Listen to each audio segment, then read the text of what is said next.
Hello, hello, hello, and welcome to my interview. Thank you to Gail Boyd for having me today and for Alternative Venues for Jazz. Thank you all for hanging out with me. I have some notes here because there's a lot of great questions. I don't want to forget anything, to include anything. There's also a chat thing you'll see on the side if you have any burning questions to ask me or tell me my hair's a mess, which it's a weird hair day. So every day is kind of, but it's a great honor to be included here with all the great jazz musicians here. And okay, we'll get started with the first question. First question is, how did you get into jazz? That is a loaded question for me. Okay, so I grew up in Washington, D.C. My parents were originally from Lower East Side, New York, and they had heard everybody from Ella Fitzgerald to Frank Sinatra. And there was one record in particular, my favorite record, which they played, which was called Rhapsody in Blue, George Gershwin. And if you haven't heard that record, I suggest run as fast as you can to listen to that piece of music, because to me today, it still remains my favorite piece of music.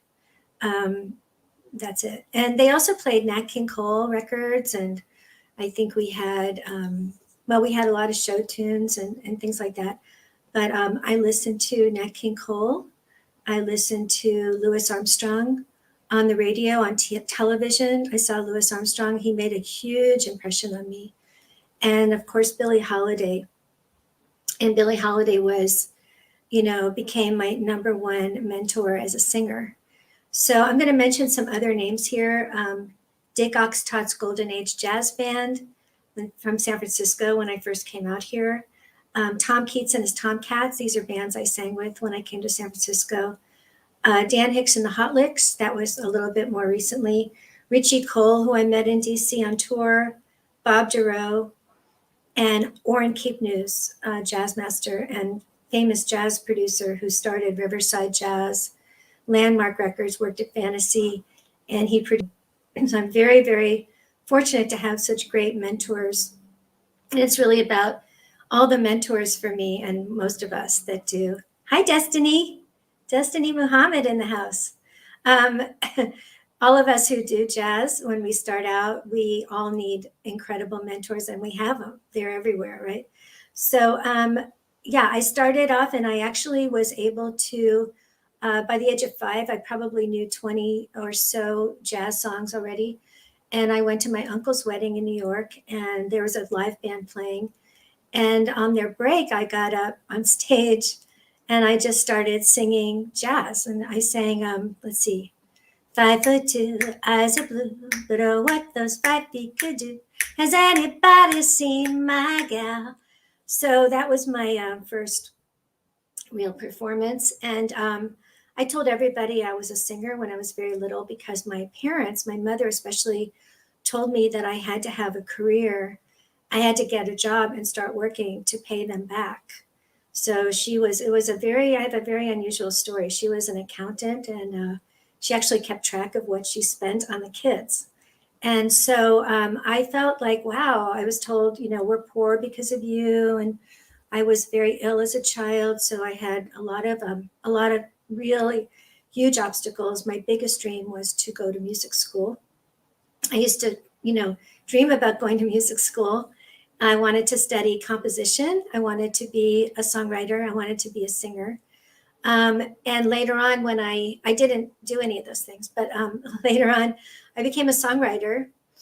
And when I was recording all of my songs so that major label artists could re-record them.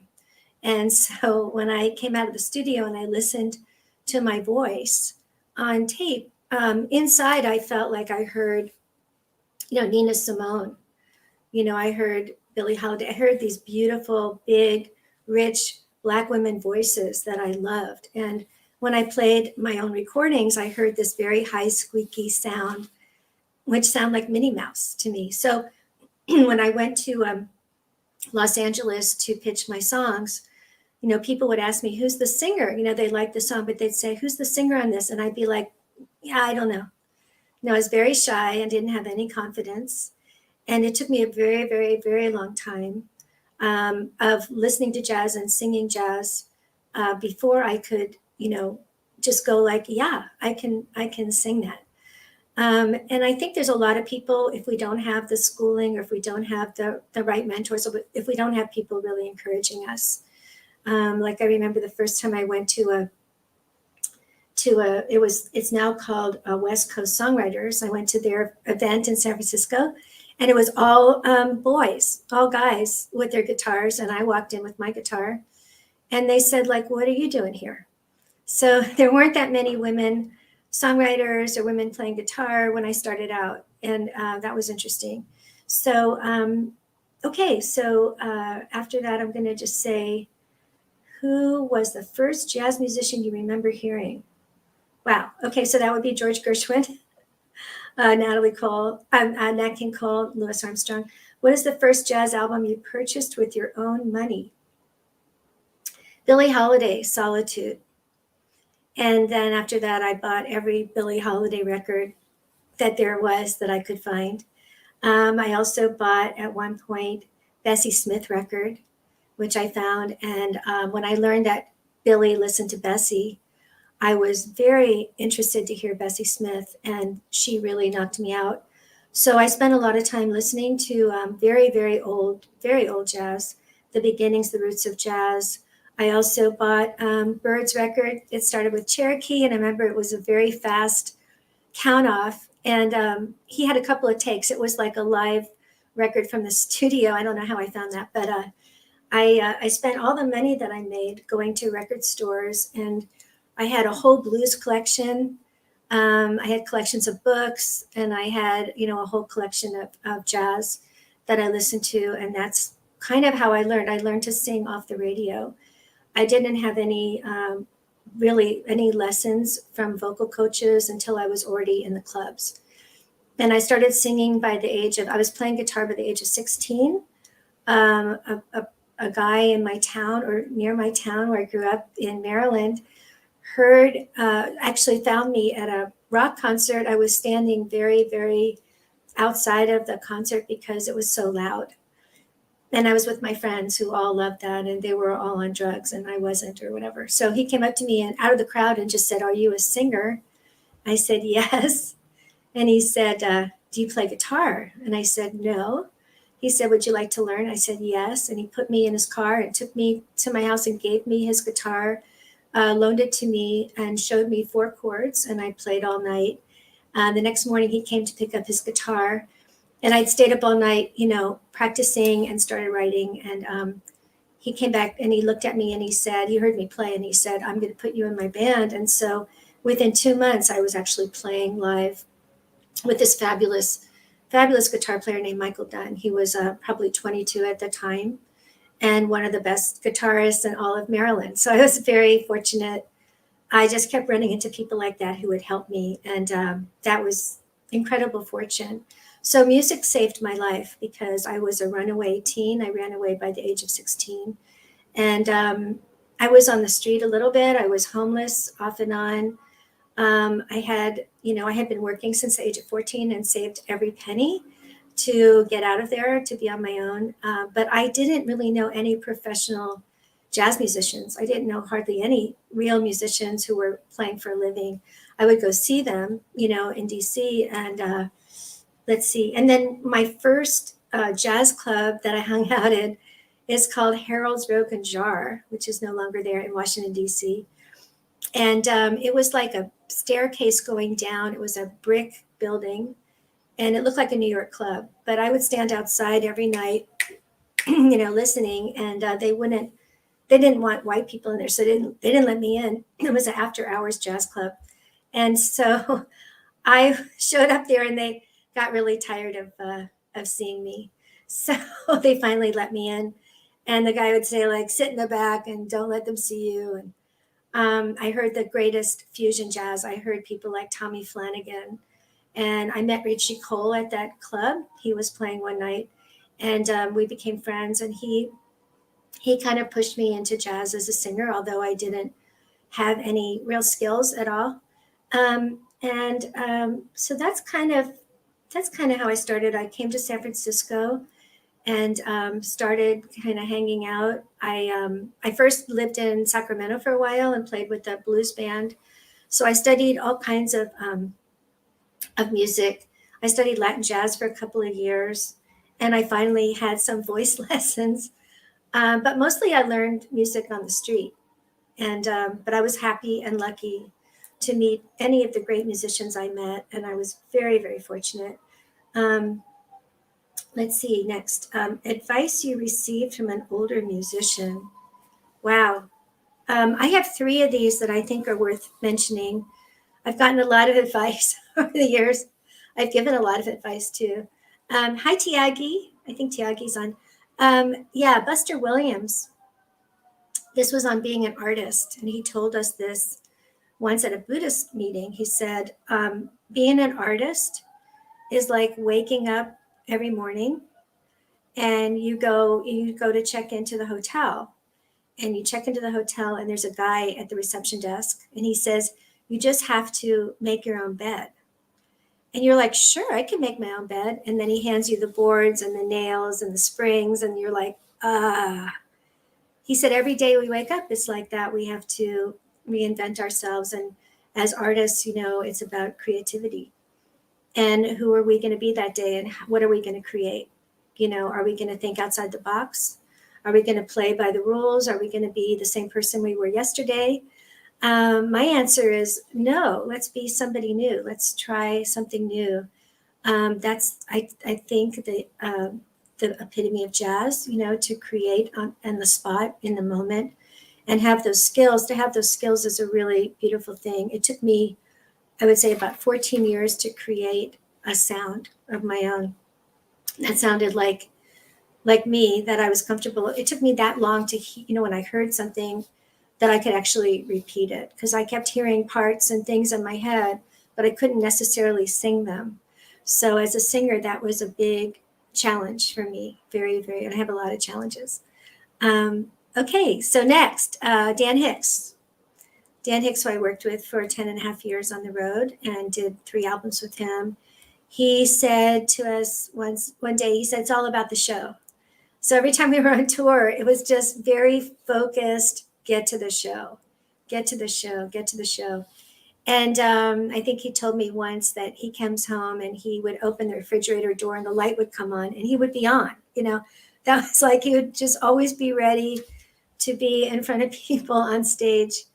He was a really, really superb, fantastic performer, amazing arranger, and iconic American songwriter. And he invented, I would say, a style that was a mixture of folk, jazz, blues, a little bit of country sometimes, but a lot of swing, mostly swing, and was just a great person to learn from. So I really learned a lot about performing from Dan Hicks, and I'm very, very thankful for that time. So third person I want to mention is Louis Armstrong, and I'll just read his quote. He said, if I don't practice for a day, I know it. If I don't practice for 2 days, the critics know it. And if I don't practice for 3 days, the public knows it. So there you go. I think that's the key to everything, is how many hours. I think we've all heard that you can practice 10,000 hours for one thing, for one song, or for one style, or whatever it is. It takes about 10,000 hours before we can get out there in public. I used to sing in hotels for about 7 years. I sang sometimes five nights a week, sometimes 6 nights a week in hotels with my band and other bands. And I used to notice with a new song that we would pick, it would take me exactly, I would count how many times do I have to sing this song on stage after I learn it at home till I feel comfortable. It took 8 times on stage to sing that song before I felt like, okay, I think I have that song. It seems to get a little bit easier with age, or maybe we don't care quite as much, or maybe we trust ourselves a little bit more. I don't know. The confidence level went up, of course, the more that I did this. But I was very fortunate to have, I feel very much for young musicians today that maybe don't have the venues to just work out in. I used to go to a lot of jam sessions when I first came to San Francisco. I would go every night, And I'd sit there waiting because they didn't know who I was. And I'd wait till like 1 a.m. and they'd finally call me up there just to sing one song. And I think it took a lot of tenacity. And I really got a lot of rejection as a songwriter also. I got so much rejection that I got used to hearing no. And when I finally heard yes, I was like, I don't know what to do here. Because I'm prepared for no, but I wasn't prepared for a yes. So being prepared for the yes is that's a big thing, I should say. What advice would you give to younger musicians to keep them encouraged? I would say number one is be yourself, 100%. But to do that, you have to actually find out who you are. It may take a while. It's about patience, really tenacity, really being able to, as a writer, for me to sit in the chair and just write, and for a musician to just practice every single day and have a goal and have goals every day. What do we want to accomplish? What do I want to learn? What's my next project? I had a lot of record producers that tried to push me into rock and roll. And, maybe that's what they were listening to at the time, but I knew I wasn't a rock and roll singer. But I spent a lot of years, trying my hardest to give them what they wanted. And it it didn't quite work out. Although I wrote for a publisher, I got signed in 1999 to a publishing company and was able to write for film and TV, all kinds of music. I have a film TV record out there that has a combination of jazz. It's ambient chill jazz with Kit Walker on keyboards. And that record I'm very proud of, lots of flugelhorn. But I wrote a lot for film and TV and still do. I'm just completed a great film, new feature film that's coming out in 2022 called Acting Like Nothing Is Wrong. I'm a co-composer with Nicky Jack, writing partner. And we were very fortunate to work on this great movie while we're in the pandemic. So very lucky to have studio to work in and just create music here. That really saved me last year also. So that another film that we worked on. And let's see. Yeah, if you can't find your own sound, I would say emulate those who came before us.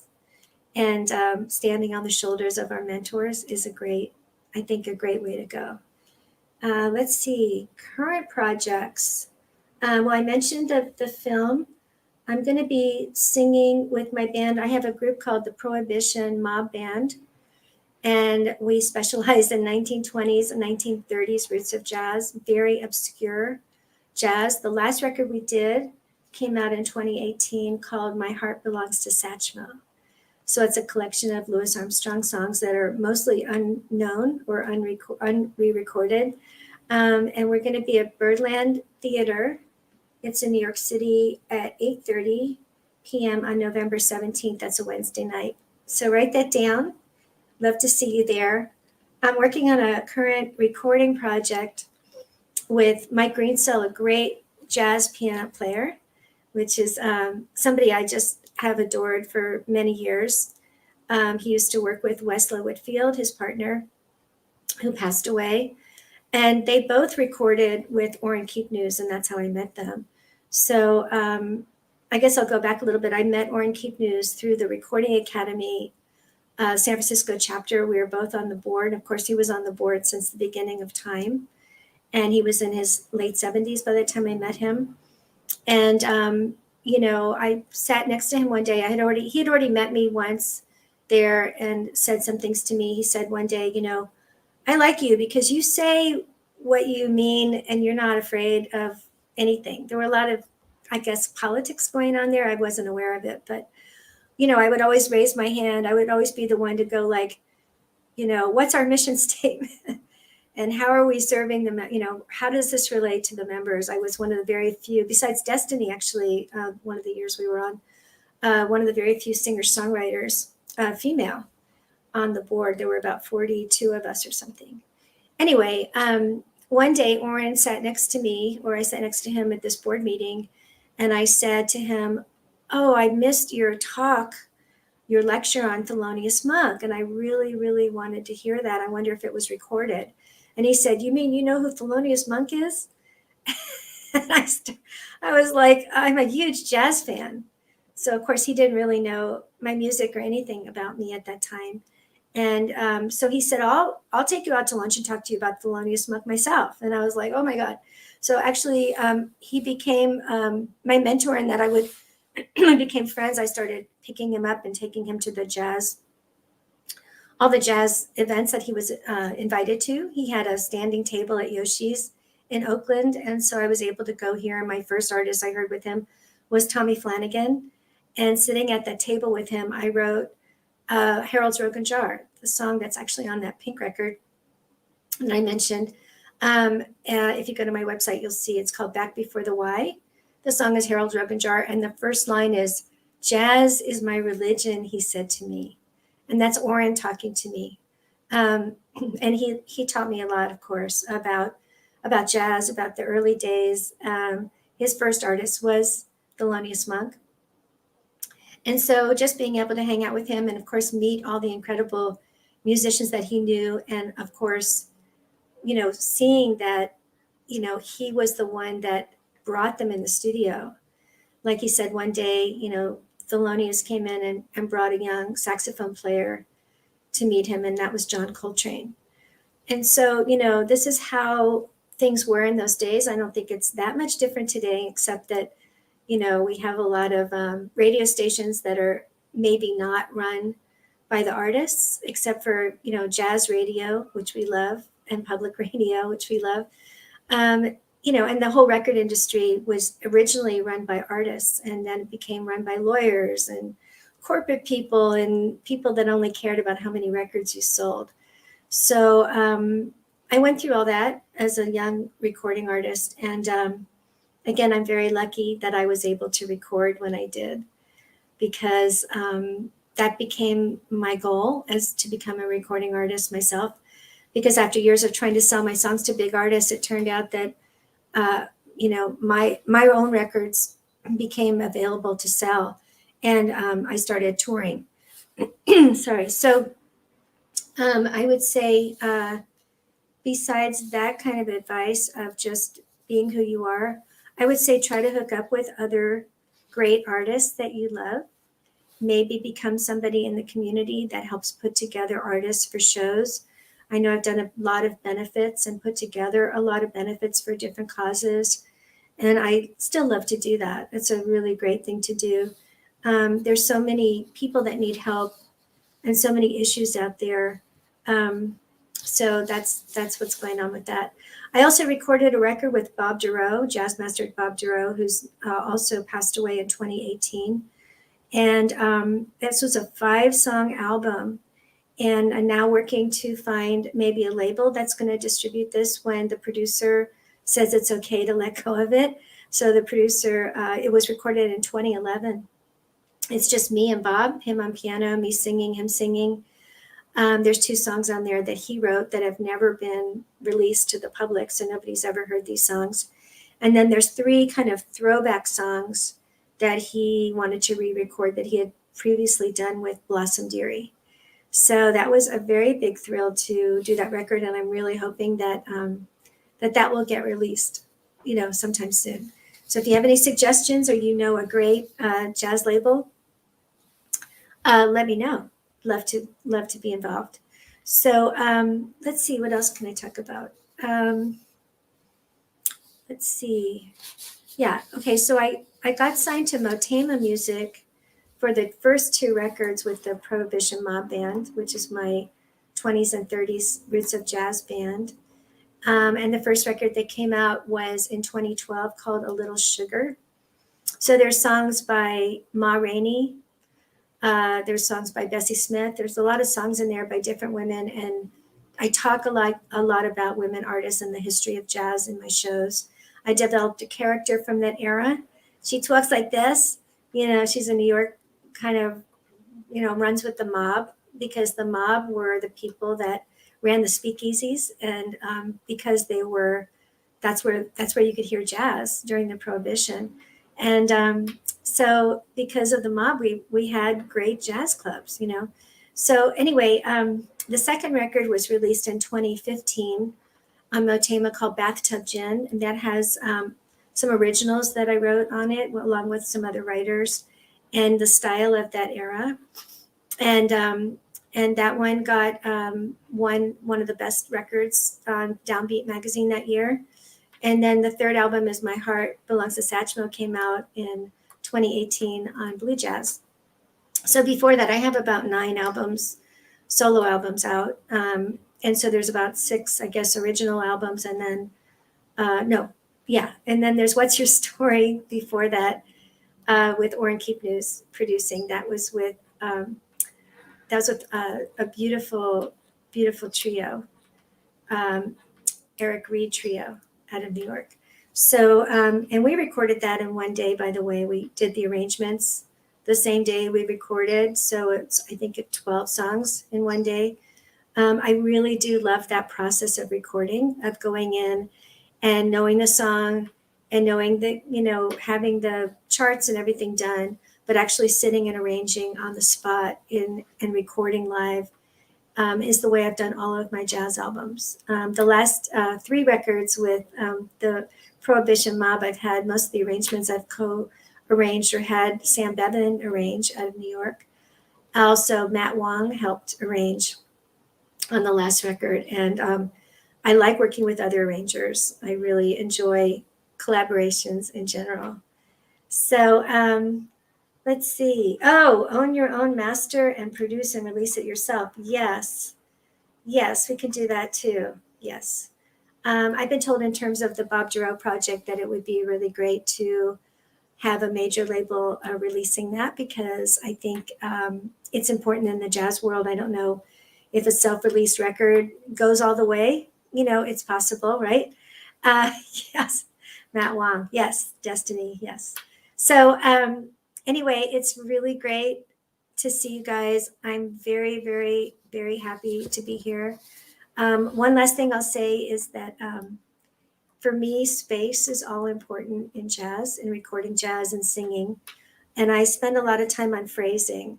So I study trumpet players and horn players, and I sing off the bass. And I've always learned to, I play a little percussion also. And I've always learned to really listen to the musicians I'm playing with. And I learn a lot from that. And trying to create space in our recordings, I think, is just as important as the notes themselves. So I notice my favorite players like Miles, creates a lot of space in their music. Herbie Hancock, there's a lot of players that create space, and it almost feels like, wow, what are they saying there? But it's the space that has as much importance. Facebook user, where do you find your spiritual strength from? Wow. If you want to type your name in there, I can see who it is. It doesn't always say who it is. The spiritual strength, my mentor, Daisaku Ikeda, is honorary president of SGI International, and that's Soka Gakkai International Buddhist organization worldwide, 12 million members, the largest world peace organization, part of the United Nations. And I was able to write a song because of the UN. We did a show for the UN in San Francisco in 1994, and my song is called One World. And that was, it was for the UN 50, and that's been all over the world. And I've been practicing Buddhism now for, I think, about 34 years, this practice. And, oh, thank you. This is a great comment. Thank you. Yes. And I've also been a record producer for many years for indie artists. So I love to produce other artists. I love to help other artists. I'm always available to talk to if somebody needs help or some feedback. I love doing that. And I love music. I'm a huge music fan. Oh, there's my alarm. So I think we're almost out of time. But if you have any other questions, feel free. Yes, Nam Myoho Renge Kyo, somebody wrote, NMRK. That's the chant that we do in my Buddhist practice. And thank you so, so much, Gail, for having me. And thank you to everybody listening. Thank you for supporting live music. Thank you for supporting alternative venues for jazz. And hope to see you soon. Hope to see you at Birdland on November 17th. Thank you.